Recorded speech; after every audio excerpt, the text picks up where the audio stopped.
Hey guys, welcome back to my YouTube channel. तो आज हम बहुत सीरीज को फिर से कंटिन्यू करने जा रहे हैं। अगर आपने प्रीवियस एपिसोड नहीं देखे हैं तो आप देख सकते हो, प्लेलिस्ट में अवेलेबल है और प्लेलिस्ट का लिंक डिस्क्रिप्शन में भी, तो डायरेक्ट वहां पे क्लिक करके देख सकते हो। तो जैसे कि हमने प्रीवियस एपिसोड में देखा था, लुओ ने अपनी बॉडी को थंडर से कवर किया होता है। वो बोलते तुम अभी भी अटैक नहीं करना चाहते हो। वो टैनमिंग नहीं हिलता है, फिर बोलते ठीक है मैं समझती हूँ। उसने अपना हाथ ऊपर की तरफ किया होता है। तो एपिसोड नंबर 307 की स्टार्टिंग होती है। वो अपना अटैक यूज करती है 10 डायरेक्शनल लाइटनिंग। उसने बहुत ज्यादा लाइटनिंग के बॉल्स क्रिएट किए होते हैं और बोलती है कि अभी भी तुम अपनी स्वॉर्ड को नहीं निकालोगे तो काफी ज्यादा लेट हो जाएगा। उन थंडर बॉल्स को वो टैनमिंग की तरफ भेज रही होती है। वो टैनमिंग अपनी स्वॉर्ड को वेल नीचे रखता है, उसने निकाली नहीं होती है, वो उसी में होती है शीट में ही। वो बोलता है कि तुम्हारा जो लो ऑफ लाइटनिंग है वो काफी ज्यादा स्ट्रॉन्ग है और जो इसके अंदर डाउ है, जो ये टेक्निक जो ये लो कंटेन करता है, वो ऐसे पॉइंट में पहुंच के जो कि इस यूनिवर्स से भी बाहर की चीज है। जो एसेंशियल डिफरेंस होता है एक डाउजी और सुप्रीम टैलेंट के बीच में, वो डाउयून नहीं होता है। ऐसा लग रहा है कि तुम कुछ ज्यादा रिलाई करते हो अपने डाउयून के ऊपर। अगर तुम्हारे डाउयून को तुमसे अलग कर दिया जाएगा तो तुम कुछ भी नहीं बचोगे, तुम्हारी स्ट्रेंथ बचेगी नहीं तुम्हारे पास। बाकियों के लिए डाउयून को रोकना काफी ज्यादा इम्पॉसिबल होता है, पर तुम्हारे डाउयून का मेरे ऊपर कोई भी असर नहीं होगा। वो टैनमिंग की स्वॉर्ड रेजिस्ट कर रही होती है, वो एक एनर्जी टाइप को रिलीज कर रही होती है। लुजिंग सोच रहे थे, हैरानी की बात नहीं कि वो टैनमिंग कितना ज्यादा कॉन्फिडेंट था। उसने एक्चुअली में कॉम्प्रिहेंड किया हुआ अल्टीमेट स्वॉर्ड इंटेंट इतने ज्यादा, मतलब जो पिछले सालों में इसने अभी खुद स्वॉर्ड इंटेंट को यूज नहीं किया, पर जो स्वॉर्ड इंटेंट है वो खुद ओवरफ्लो हो रहा है खुद से ही। जो अल्टीमेट स्वॉर्ड इंटेंट होता है वो एक तरह से लिमिट ही है इस यूनिवर्स में। अगर इस पॉइंट में कोई पहुंचेगा तो इसका मतलब वो हेवनली डाउ को क्रॉस कर चुका है। तो इसका मतलब यही है कि वो टैनमिंग को भी एक डाउजी की एग्जिस्टेंस की तरह काउंट कर सकते हैं। कुछ ही साल हुए हैं मैंने वो टैनमिंग ब्रदर को नहीं देखा था। मुझे पता नहीं कि किस तरह की अपॉर्चुनिटीज इन्हें मिली हुई हैं और किस तरह के एक्सपीरियंस इन्होंने किए हैं ताकि वो इतना ज्यादा प्रोग्रेस को मतलब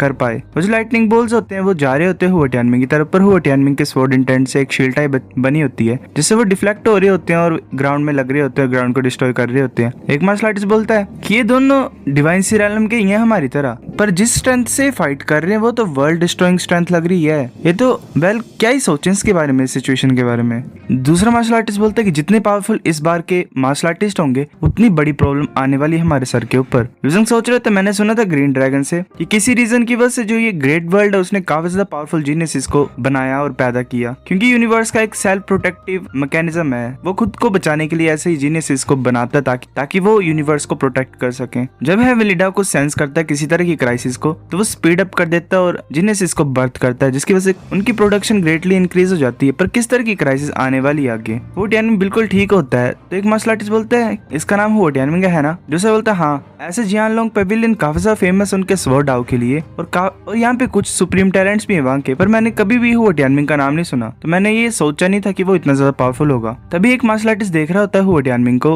वो बोलता है कि वेल ये सही था, हुआ टैनमिंग को पार्टिसिपेट करने के लिए ड्रीम बैटलफील्ड में वो सही डिसीजन था। मैंने सोचा था कि जितनी की इसकी स्ट्रेंथ है तो ये काफी होगा, मतलब अच्छी रैंकिंग को पा सकता था सुप्रीम टैलेंट्स में भी, पर मैंने एक्सपेक्ट नहीं किया था कि वो एक डाउजी के अगेंस्ट में भी कम्पीट कर सकता है। एक वहाँ पे और मार्शल आर्टिस्ट आ जाता है, वो बोलता है रिपोर्ट जो पैट्रियार्च हैं जी फैमिली के, ज़ुआनयान फैमिली के, जी दूसरी फैमिली के और ली फैमिली के, वो बाहर आ गए गेट के ऊपर होली लैंड के। वो चाहते हो टैनमिंग को अपनी फैमिली में लेना और वो इस मैटर के बारे में डिस्कस करना चाहते हैं आपके साथ। और जियानलोंग पेविलियन का मास्टर होता है, वो बोलता है कि मुझे पता है इन्होंने आना ही है। तभी एक वहाँ पे ओल्ड मैन आ जाता है, वो बोलता है कि जो स्वॉर्ड क्लाउड रेलम के बॉर्डर्स हैं वो ज़ुआनयान फैमिली की टेरिटरी से लगते हैं। और मैं ये भी कंसिडर कर सकता हूँ कि जो तुम्हारा एरिया है वो हाफ हमारी टेरिटरी में आता है ज़ुआनयान फैमिली की। अब तुम्हारे पास वो टैनमिंग जैसा जीनियस है तुम्हारी साइड में, तो क्या तुम उसे हमारी फैमिली में ज्वाइन करने दे सकते हो? अगर तुम ऐसा करोगे तो ज़ुआनयान फैमिली तुम्हें कुछ ज्यादा ही अच्छी तरह से पे करेगी। जी फैमिली का एंसेस्टर बोलता है कि ये तुम्हारी फैमिली एज पे है, इसका मतलब तो तुम अपना इन्फ्लुएंस डाल सकते हो इनके ऊपर। ऐसा कैसे बोल सकते हो तुम? मेरी जी फैमिली के पास भी काफी ज्यादा सन और डॉटर है जो यहाँ पे कल्टिवेट करते हैं और काफी ज्यादा हिस्ट्री है यहाँ पे। काफी ज्यादा जियानलोंग पेविलियन के मास्टर है मेरी फैमिली से, तो अगर जियानलोंग पेविलियन किसी टैलेंट को प्रोड्यूस करेगा तो हम ही होंगे फर्स्ट इन्हें पिक करने के लिए।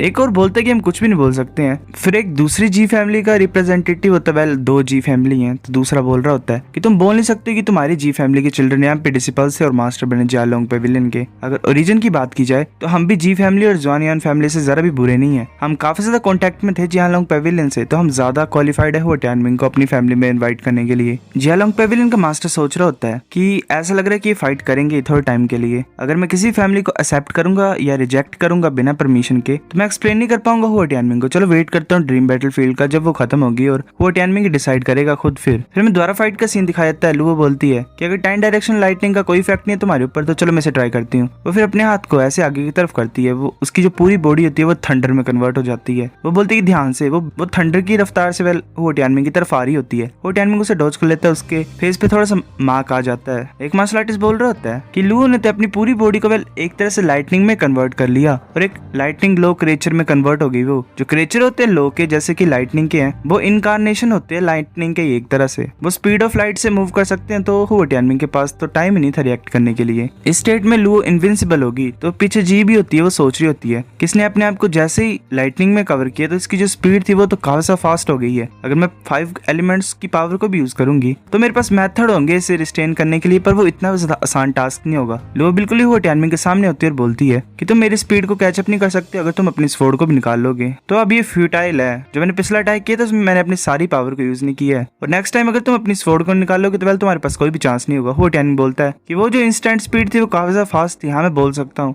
वो पक्का ही पर्पल अंडरवर्ल्ड लाइटनिंग बॉडी होगी जो कि प्रोफाउंड थंडर गॉड डिवाइन डाउ से है। लुओ काफी ज्यादा हैरान हो जाती है और बोलती तुम्हें कैसे पता इसके बारे में।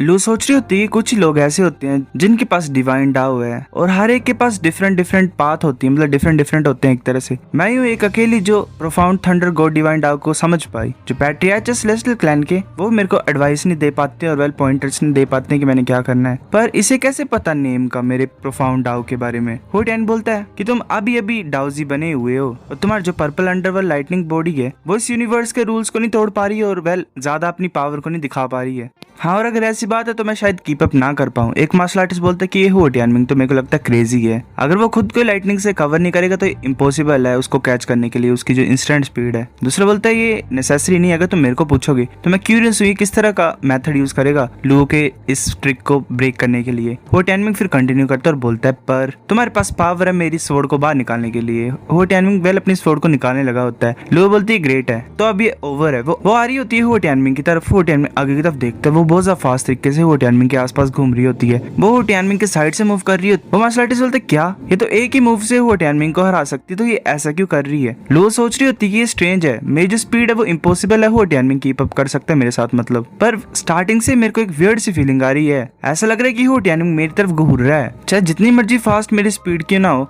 ऐसा लग रहा है कि इस इंसान की आंखें मेरे ऊपर ही हैं, इसलिए मेरी हिम्मत नहीं पड़ रही इसे पकड़ने की। वो फिर सोचती नहीं, ये जो मूव है ये काफी ज्यादा जेन्युइन एनर्जी को कंज्यूम करता है मेरे को जल्दी से इसे फिनिश करना पड़ेगा। वो ऐसे ही ट्रायंगल शेप में घूम रही होती है। वो हुओ टियानमिंग के पीछे आ जाती है और सोचती है यही मूवमेंट है। वो आ रही होती है हुओ टियानमिंग की तरफ अटैक करने के लिए। हुओ टियानमिंग अपना अटैक यूज करता है, डेस्परेट मूव वन फ्लैश। वो उसे डॉज कर लेता है बड़ी आसानी से, वेल स्लाइट मूवमेंट से। वेल पीछे आफ्टर इमेज रह गई होती है। लुओ सोच रही होती है कि मैं तो कुछ ज्यादा क्लोज थी, पर जो स्पीड है पर्पल अंडरवर्ल्ड थंडर बॉडी की वो ऑलरेडी लिमिट पे है, तो मैं अपनी ट्रेजेक्टरी को चेंज नहीं कर सकती, ना ही उसके क्लोज में पहुंच सकती हूँ। फिर हुओ टियानमिंग अपना अटैक यूज करता है, a flash of the sword. वो फिर अपनी स्वॉर्ड को वेल कुछ ही सेकंड के लिए निकालता और दोबारा डाल देता है। वो आगे की तरफ थोड़ा सा मूव कर जाता है लुओ के। हुओ टियानमिंग सोच रहा होता है तो मैं मूव नहीं कर सकता हूँ स्पीड ऑफ लाइटनिंग से, पर इसकी जो ट्रेजेक्टरी है वो सिर्फ स्ट्रेट लाइन में जा सकती है, तो मैं इजिली प्रेडिक्ट कर सकता हूँ ये कहाँ पे जाएगी। अगर मैं अपनी स्वॉर्ड को स्पीड ऑफ लाइटनिंग से ज्यादा फास्ट निकालूंगा तो मैं इसे अवॉइड कर सकता हूँ और इसे हिट भी कर सकता हूँ। फिर ऐसे ही हुओ टियानमिंग आगे की तरफ चल जाता है। वो जो लुओ होती है वो नीचे आ जाती है। हुओ टियानमिंग अपनी स्वॉर्ड को बंद कर देता है और लुओ की बॉडी में कट लग जाते हैं। जहाँ पे कट लगे होते हैं वहां से थंडर निकल रही होती है। हुओ टियानमिंग बोलता है कि ये जो स्वॉर्ड है ये तुम्हारी जान नहीं लेगी, पर ये तुम्हारी प्रोफाउंड लाइटिंग डाउ यून को डिप्लीट कर सकता है, मतलब खत्म कर सकता है जल्दी से।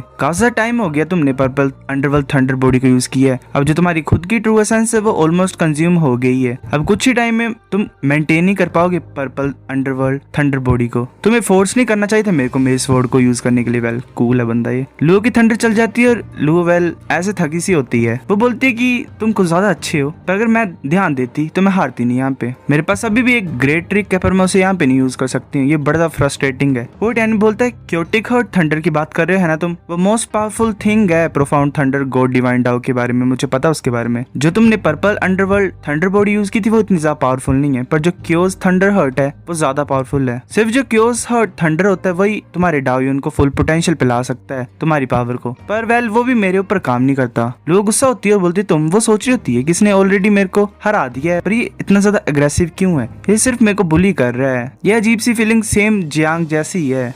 फिर वो हुओ टियानमिंग की तरफ देखती है और सोच रही होती है, पर ऐसा लग नहीं रहा है कि ये अनोइंग है जियांग की तरह, पर प्लीजेंट है किसी तरह से मेरी आंखों, मेरे को अच्छा लग रहा है। वेल पता नहीं कौन है अब जियांग है। फिर मिस्टीरियस लड़की अनाउंस कर देती है कि हुओ टियानमिंग यहाँ पे जीता है। So guys episode number 307। अगर आपको वीडियो पसंद तो लाइक करनी है, फिर भी लाइक कर दो, शेयर कर दो, साथ कमेंट करके बताओ। अगर आपको वीडियो कैसी लगी है सब्सक्राइब करो। तब तक के लिए बाय बाय।